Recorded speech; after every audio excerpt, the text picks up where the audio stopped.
अगर आपसे कोई पूछे भैया किस राज्य से हो, तो फटाक से इसका जवाब ना देना, नहीं तो फिर आपके साथ भी इसी प्रकार के हादसा हो सकता है।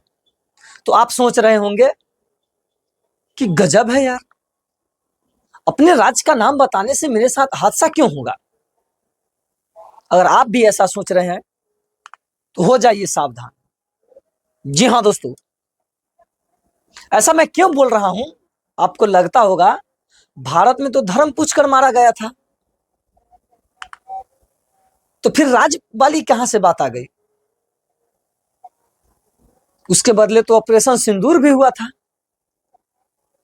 तो भैया भारत में केवल धर्म पूछकर नहीं मारा जाता है, राज पूछकर भी आपको मारेगा, और आपको मारेगा ही नहीं, मार भी दिया गया है।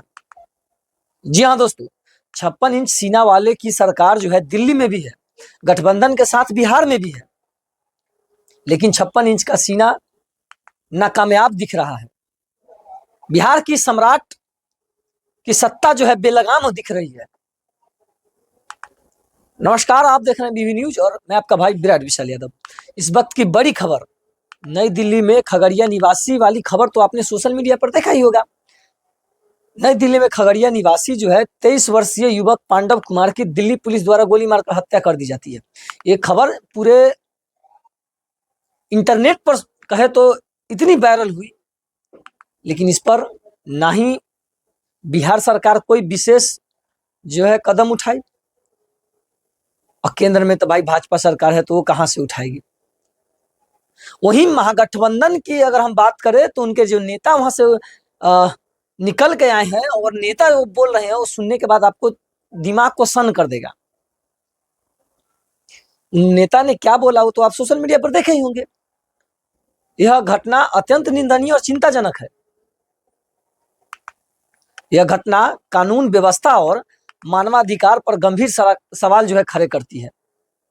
लेकिन उससे भी अहम सवाल, बिहार के आम जनता की चिंता केवल चुनाव में या फिर चुनाव के वक्त की जाती है।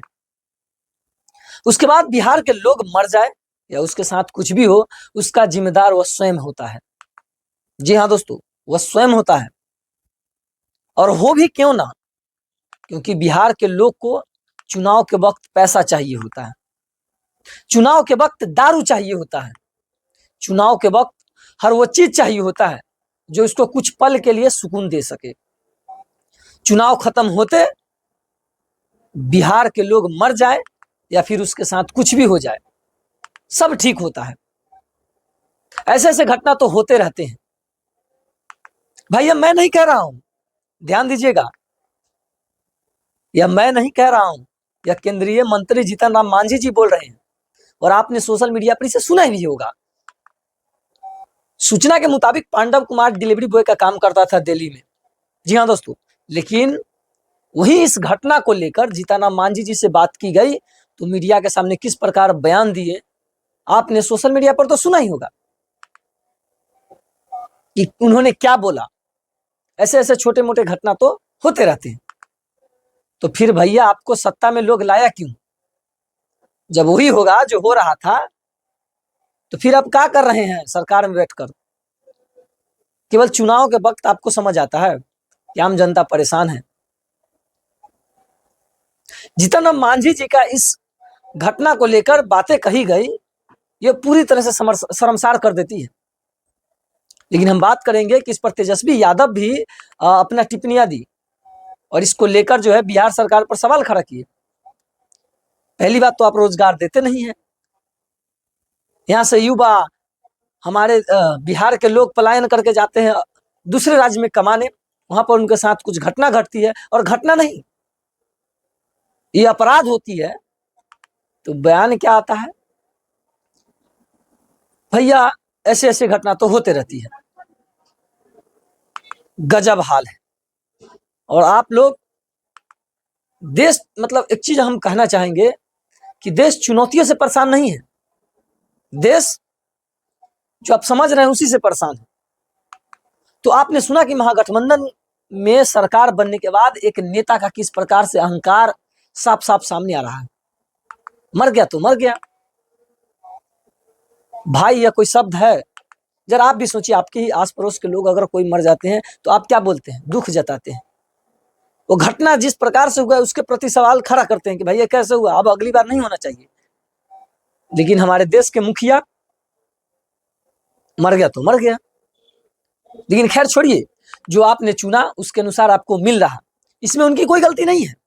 उसमें मैं उनकी गलती नहीं दोहरा रहा हूं भाई, उसमें उनकी कोई गलती नहीं है, क्योंकि आपने जो चुना वो आपको मिला।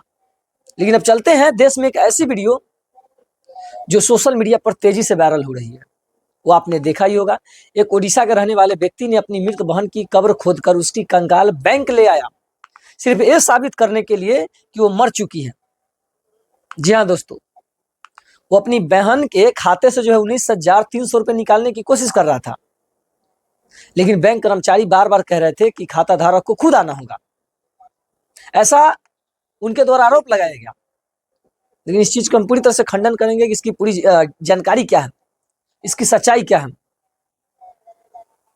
उसने बार बार बताया कि उसकी बहन की मौत हो चुकी है, लेकिन कोई नहीं माना।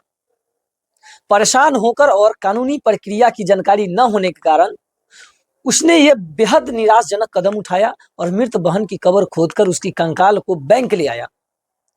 और ये वीडियो देखते ही देखते सोशल मीडिया पर पूरी तरह से सुर्खियां बटोरने लगी। कुछ लोग इनकी प्रशंसा की, कुछ लोग सरकार को लेकर जो है टिप्पणी की कि सरकार की लापरवाही है, कुछ लोग बैंक की लापरवाही नजर आई।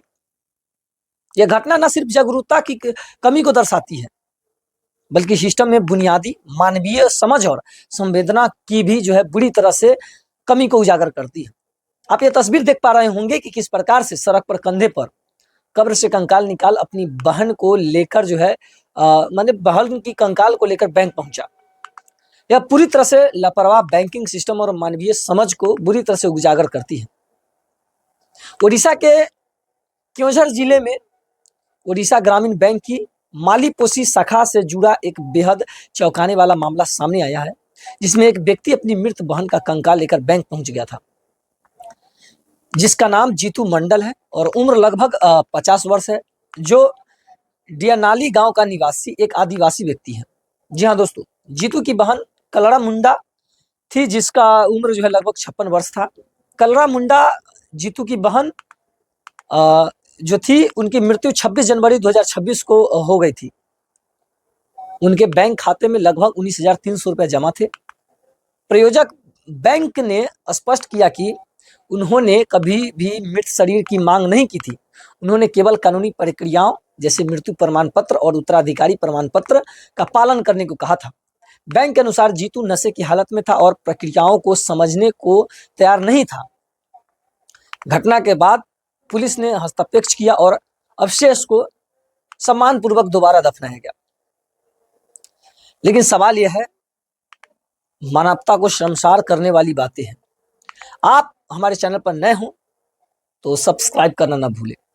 दोस्तों, इसी प्रकार की खबर हम आपको देते रहेंगे और फिलहाल हम बंगाल चुनाव से लेकर एक बड़ी खबर और वहां से चुनाव आयोग और वहां पे जो है गणेश कुमार की जो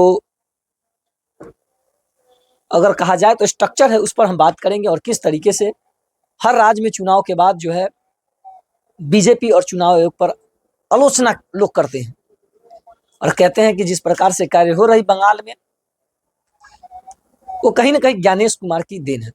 लेकिन हम सारी जानकारी जनाएंगे कि टीएमसी किस प्रकार से चुनाव आयोग को चकमा दी, इस पर भी हम जिक्र करेंगे। लेकिन फिलहाल लेते हैं विदाई इसी के साथ, और मैं आपका भाई विराट विशाल यादव, और तमाम खबरों पर चर्चा करेंगे। आखिर उसकी सच्चाई क्या है, टीएमसी और चुनाव आयोग और बीजेपी तीनों की खेल क्या है, इस पर भी हम चर्चा करेंगे। जय हिंद दोस्तों, मिलते हैं फिर आपसे एक नए वीडियो के साथ। बीबी न्यूज पर पहली बार आए हैं तो सब्सक्राइब करना ना भूलें।